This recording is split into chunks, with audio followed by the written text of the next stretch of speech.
Indian Prime Minister Narendra Modi's overhaul of New Delhi's historic centre was controversial even before the COVID-19 pandemic struck.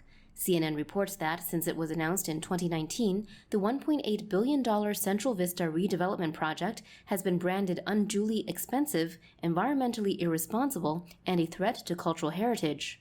And with Modi's elaborate new private residence, which comprises 10 buildings across 15 acres of land, among dozens of planned new government structures, many critics have slammed the scheme as an architectural vanity project that serves India's populist leader, not its people.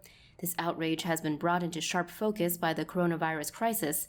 Amid a devastating second wave that has pushed the country's hospitals to a breaking point, opposition MP Rahul Gandhi took to Twitter to compare the cost of the project to the money needed to vaccinate 450 million Indians or purchase 10 million oxygen cylinders.